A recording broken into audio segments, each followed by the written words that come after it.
Welcome to the PortlyAI Human Capital Squad Talk, where we engage in conversations about the changing business landscape and how human capital and other C suite leaders are approaching this. I'm Susan Gans, and I'm your host. I'm the Human Capital Squad leader for PortlyAI, as well as a business strategist with GAN Strategic Solutions. Today, I am so excited to introduce you to a colleague of mine.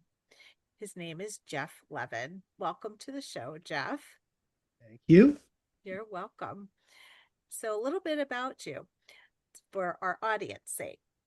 So, Jeff is a principal consultant at Levin HR Consulting and a fractional CHRO for small to mid-sized businesses. With over 35 years of experience as a senior HR leader, he brings this across various industries: biotech, SaaS, and professional services, including roles at MedImmune, which is AstraZeneca, CardioCore, and Aspersis. Hopefully I got that right. Therapeutics. Jeff has built and scaled HR functions from startups to mature organizations. So delighted to have you here today. Thank you. Thank you for having me. You're welcome. So let's get into the conversation. I'd appreciate hearing from you how you've seen the HR function and the workforce transform in this age of AI that we're living in. It's a good question. I've given it a lot of thought, and it is something that I think we're still preparing for, which is I think AI doesn't replace critical thinking, it exposes the lack of it. So when things start to become automated, it's going to change the roles and people won't be doing some of those automated tasks. So now what? So it's going to expose where we're not doing critical thinking. Everyone thinks AI will automate HR work. What's actually happening is AI is making execution faster, but it's exposing critical thinking gaps. So, and I also think that it matters when, like in the HR world, we're quickly generating performance reviews or job descriptions and just getting things done. But we're really not thinking about what we're doing with it, how it was created. So that's another concern about AI is that if you're not asking the right questions of AI, if you're not asking the right questions for building job descriptions the right way and just running with it, then you're missing the critical thinking side of things. And it becomes a differentiator when you're just using AI to do things versus judgment. That can be a real differentiator. Absolutely. So I've been listening to some various podcasts over the last few weeks and months, and also in a panel that I participated in the other day where we are talking about the importance of critical thinking, and we shouldn't outsource that, and how we need to consider really truly understanding the models that are being used in our various organizations, the AI models, meaning they contain biases perhaps from the individuals who created those models that are out there in the world. So creators of Claude, ChatGPT, you name your favorite AI. And so for people to really consider that, and then as you mentioned with job descriptions, I can imagine those biases, right, can be worked into job description. So it's up to the human to check the work of Mm-hmm. the AI to make sure those biases are not um, being incorporated into those job descriptions or into the performance reviews and so forth. Yeah, I actually had a meeting earlier today, and somebody mentioned the way they look at what comes out of AI is if you give a project to an intern or a new person in the company, you're going to review it. You're going to look at it and be critical of it. It's the same type of thing when AI is doing something that it doesn't have the background, it's just pulling information together. It needs to be reviewed. It's something that can have an impact on the company and you personally if you're not carefully reviewing it. 100%.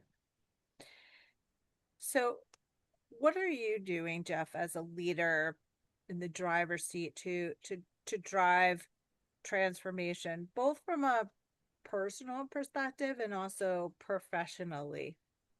Mhm. One of the foundation pieces that I use, it's really key for me, is to I build success profiles for a company. And what they do is they try to make sure that in each role, it's very clear what the expectations are.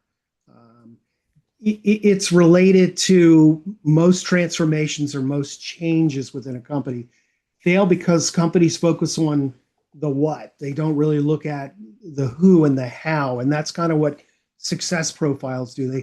They look at what does it take to be successful in the role. It could define 10 critical competencies that predict success. But that really, when you build it with the people who are doing the job, it creates clarity. It's a shared language. It's a strategic development. So that's kind of one of the things that I'm doing. It's one of the key foundations that I go into companies. The other thing is um, teaching leaders how to lead through people and not just by telling and giving assignments and having metrics. But you have to lead people. They have to understand the whys. They have to understand, what are the implications. A real simple thing for holding people accountable is just to say to them, for me personally as a leader, what should I start doing that I'm not? It's called start, stop, continue. Yes. So these are a couple of key things. What can I do as a leader of people? What should I start doing that I'm not doing? It opens up dialogue, it opens up conversations, which leads to one of the others, which is just to be clear, to have real um, transparency about the why we're doing what we're doing. All of those things lead to people becoming engaged. People they say, okay, now I understand the why. I'm kind of behind it. But again, the other part of it is if you have people part of designing things like success profiles. So why are we doing this? Well, I want your input. Help us put together. Oh, so I'm part of it. I can buy into it. Um, those are some key things. Is what does it take to be successful? That helps with alignment. That helps with commitment to. I said that this is what's important. I'm committed to it. It's part of transparency. It opens up a lot of different areas for the company. Real quickly, frequent communications are key. So these are some of the foundations of things that I try to put in place. Um, and I could go on, but I think those are good examples of what I bring to the table, that I make sure that companies and where I've worked and I go in as a consultant, that those are some key foundations for the growth and success of companies. I am underscoring the importance of understanding the why and getting the stakeholders aligned, because I think people get more uh, committed Mm-hmm. when they understand how what they're doing fits into the broader picture of an organization. I mean, many of us, and you just said it, I know when in the past being told, well, just do it. Here's what I've been asked to do. Just go. It's not as simple and hit over the head of just do it, but still, when you understand the whys, maybe you can come back and ask more questions. Oh, you said that this is why. I don't see how that's aligned. I don't, you open it up. You open up that dialogue to Yeah. Yeah. ask questions. Yep. 100%. So you brought up a point about understanding competencies. So I want to ask this next question. So as we're moving into this more project-based economy and a skills-based workforce, what does that mean as you go into organizations, and what are you seeing out there to keep up with the pace of change in business today? Some of it relates back to the competencies. I think that companies are starting to make a shift of just hiring for a specific role. They're looking at skill sets and capabilities, competencies that maybe translate or can be transferred to other departments. Kind of so a project based, what skills are needed in this role. But I think one of the things that I've difficult time doing this, but now with technology, even AI, is to get an inventory of the individual skills, knowledge, experience that employees have when you go to staff a project. If you can look across the organization at, oh, who has real strong capabilities to do X, or who can help out in this area. We need somebody that can interface with the client and has that kind of background where the credibility, the ability to negotiate, it may exist in a different department. And that department might say, oh, sure. Well, they may teach somebody in your department how to do it. But if it exists in the company, take advantage of it. It's also a growth opportunity for that particular person. So they can see the only way to grow, they can see the potential. The only way to grow is not through the typical career ladder in this department from a manager to a senior manager. Oh, there's another department that may need my skills, background, and experience. So that's a shift, I think. I think companies are starting to understand that. And I think that having that alignment with also the culture of the company, that's key. I'll add one more thing. In most situations where you have turnover, it's because of a poor alignment. And that can be promoting somebody into a role that they're not really aligned well with that role. That's turnover. They're going to get fired or quit, a new hire. So there's a lot of misalignment, and it's really important to understand what's required in the role. Does the person have that background, skills, and experience? But also, are they capable of taking on more? The flexibility. There's a lot of dynamics and pieces that go into that. But companies are now starting, I think, to understand that it's not static. Putting people in a role and leaving them there just doesn't work. Absolutely. So what you're saying is resonating with me, and um, at Portly, the platform and the whole premise is around surfacing the skill sets and capabilities for talent, so the talent can have that transparency and they own that data and can make decisions about how they want to progress in their career, whether that's moving up in that particular type of role or Mm-hmm. moving on to a different function, or quite frankly, looking at how they might go after an opportunity at another company. And from the HR perspective, what Portly is doing is helping the leaders in the organizations to really start to plan around skill sets and competencies so they can dynamically put those teams together. And today, I don't see very efficient ways of doing that and verified ways of doing that. Yeah, and I think another component, you mentioned how powerful it would be for a manager to have access to and to see what the profiles are of different positions throughout the company, and then to talk to their employee, their you like to call them employees, their team members, and to Yes. say things like, I'm looking at your background. I see how, let's look, you want to grow, you want to develop. Let me look across the company and see what other roles are Absolutely. out there. What do they require? How do I, it's career development. How do I prepare you to get there where you want to go? And Susan, you said it. It may be that the person's growth opportunity is outside the company. That's fine.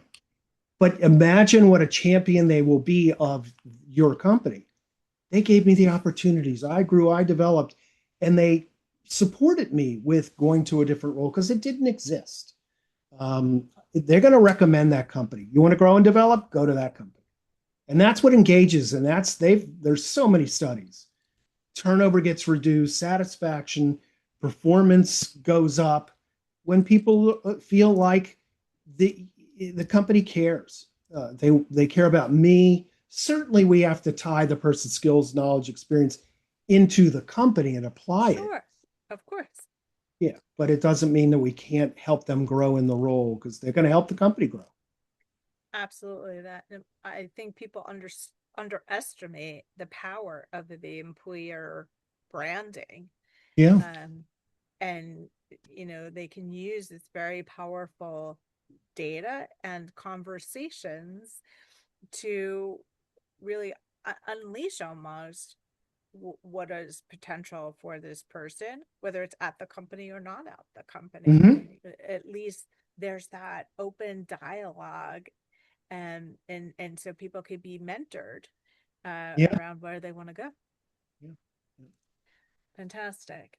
So, what are lessons that you've learned in the work you've done relative to the change journey, and what guidance would you give to our audience, and what even would you wish you would have known earlier in navigating the Well, that's a good question. I go back to again, clarity drives in engagement, I think. So we've all heard this before. Compensation only lasts for a short period of time. End of the year, you get your salary increase or your bonus, etc. But if you're frustrated with not understanding your role in the company, where you can go, you're not developing, that compensation boost is not going to last a long time. So spend time making sure it's clear. Ask the questions, managers, leaders of company. What can I do to help you? What can we do to make? Look, I understand. I've been there. I know that it's not all about giving back to the employee and making them happy. There's a balance there. The conversations need to be, but well, here's what I need from you, employee. I need these things, but it's clarity. It's being clear about expectations, both sides. It really opens things up. It's also, situations I've run into a lot of times about clarity. Employees want to know what's going on in the company. They want to standing up in front of a group of employees and saying, as a leader, here's what I can tell you, here's what I can't tell you, and why I can't tell you. But I always promise when you ask the questions, I'll tell you what I can. And I'll also say, I can't answer that, but at least you're standing up in front of people. That just is powerful. That's a little bit of, they call it psychological safety, but the safety to say, wow, they stand up there and they are ready to take on the questions. But even down to the role and the importance and all of that, that is safety because the employee can say, I don't understand. You asked me, here's what I'm being asked to do. I don't know why. I don't understand. Just that openness is going to really drive engagement. And those are just another quick things I would say. Making sure that regular feedback is there, that it's systematic, that it's not remembering when to have those feedback sessions a part of almost every meeting. And what I mean by systematic is that managers I've often seen and recommend when you have those one-on-ones or meetings, if it's a 30-minute one-on-one, a 15-minute one-on-one, if you can, especially the longer ones, carve out 5 minutes, make it part of the process so they know that during my one-on-ones, they're going to ask me, how you doing? What's going on? How can I help? At least it opens it up. But often managers, and I'm guilty of this, where are you with this project? What's going on? What are deliverables? Did you? Thanks a lot. Get back to work in essence. If that happens too often, you're going to lose them. Yes, agreed. I think when we're as leaders vulnerable to Mm-hmm. say, this is what I can share with you about the direction of the company. This is There's just things that we can't share for regulatory reasons or whatever reasons, or because you don't know. And Yeah. having gone through a merger in the last couple of years, we prepared our teams to say, hey, we haven't gonna be having a new owner. They're have a strategic bend to them. Here are what their values are from what we've done research on. Hmm. Here's our current company values. There's a lot of overlap, but there's some nuances, Yeah. and to be prepared that there will be some cultural differences. Now, to the extent of what those were, we outlined some. We didn't know everything, and we were very clear, like, more to come. Let's have dialogue, and let us know what questions you have, Yeah. so we can clear the air. So I totally agree with your approach. So, can you share with our audience what's a word or a phrase that you would use to describe the whole change process? And tell us why you've chosen that word or phrase. Susan, I must admit, I knew this question ahead of time and I prepared. Okay. So it's alignment. Um, I can't, alignment comes from so many different places. Culture. What is the culture? Senior management might have a different vision of that. They may have created it 3 years ago and never really disseminated, explained it what it is. But again, alignment, if employees at all levels understand what creativity means, what does it mean at this level, at this job? You have alignment. If you don't have alignment, you're going to be going in different directions. If you're rowing a boat and one oar is going forward and one's going backwards, or a little left, a little right, you can't move forward at the same speed. That's a very simplistic way of putting it. Goals, objectives, success profiles, that creates alignment. Got to have the conversations. What don't you understand that I can help you become more knowledgeable, understand what the expectations, the role? It's speaking and talking to people. They need it. Yeah, it's that shared language that you mentioned Mm-hmm. earlier at the start. That's so powerful. Yeah. Maybe just asking, I'll add one more thing. Yeah. Um, Ask a group of employees, even senior level, what does alignment mean to you? You're going to hear some really great stuff. There's no right answer, but the point is, you start to sometimes you hear, oh, wow, I didn't think about that. I haven't discussed that. It's just a really interesting exercise to do. I like it. So, um, going to something a little bit fun. What is something that we might be surprised to learn about you or your background, something unexpected that has informed how you approach organizational transformation and change? Um, I thought of one, I'm gonna change it. I had a mentor, his name is Dave Butler. I went into an organization where he was there consulting, and I was the new head of HR. And the place was going through so much transformation and change. It was pretty scary. It was really dysfunctional from the HR side of things, but also from a leadership side. And I tried to get my act together and get stuff done. And he looked at me and he said, most of HR is administration. Don't confuse the two. Um, Almost anyone can run payroll, can do benefits.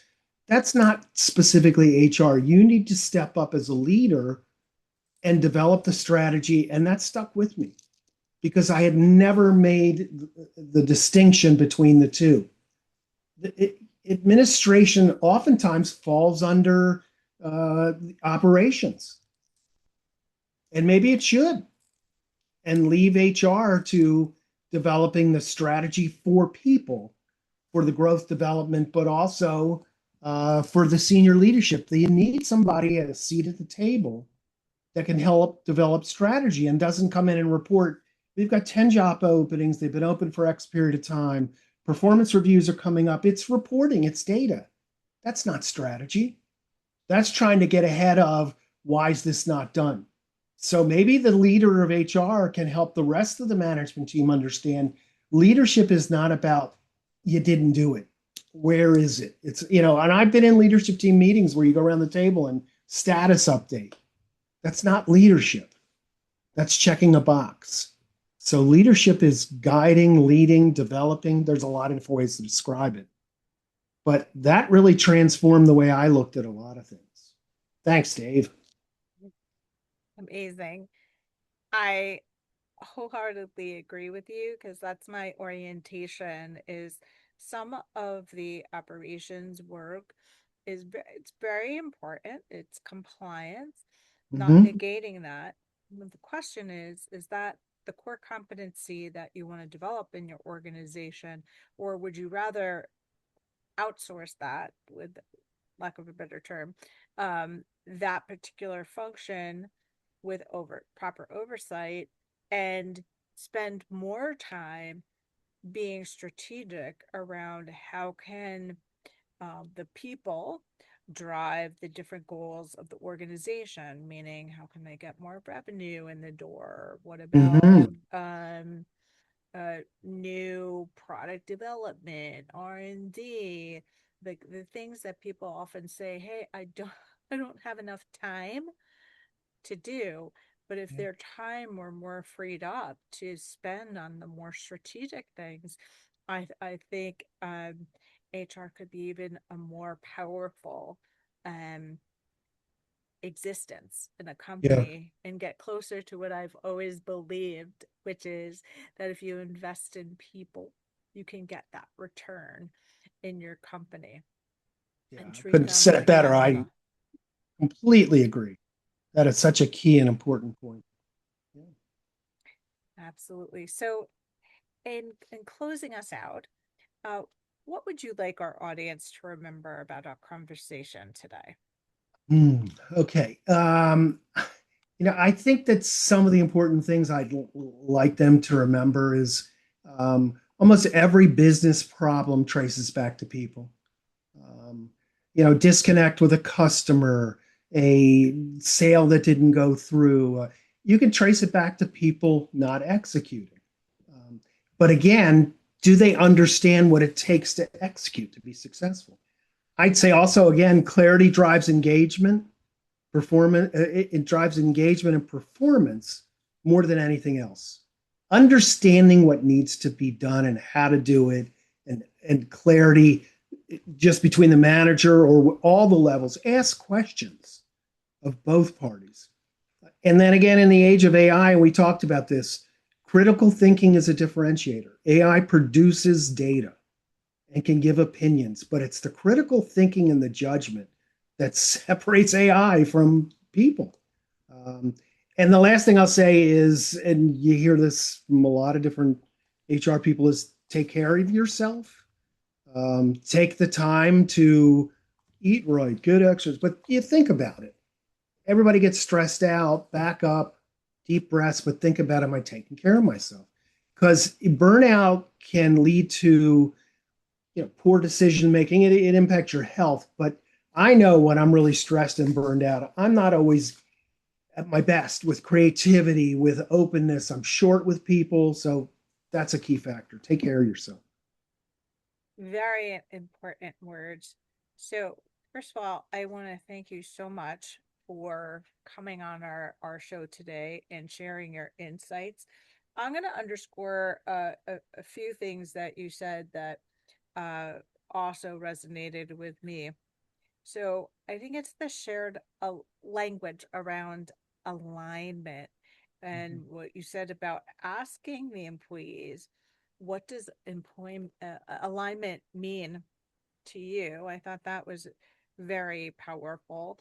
And then to the point about engaging with people and investing in them, invest the few minutes intentionally in regular feedback conversations about how you can support them. What are their ultimate goals and their motivations? Because that's not so easily surfaced unless you have that intentional conversation. So really love that. So I want to make sure that people can find you. So the ways that you can connect with Jeff, his website. So he's at Levin, Levin, HR consulting.com. You can also email him directly at Jeff, Jeff, at levinhrconsulting.com. He is open to your outreach, and he does some complimentary conversations, I'll Yes. call those, Mhm. for people to understand, okay, how can I take what you've talked about with respect to success profiles and addressing any of the overall organizational system challenges that we've talked about today. He can help navigate that and is open to just a no holds bar kind of conversation. Yes. So with that, I want to let people know that people can find out more about Portly AI and Squad Talk by visiting Portly, PORTLY.ai. And in the squad spirit, keep growing and evolving and leading the way. Thanks again, Jeff. Thank you, Susan. You're welcome.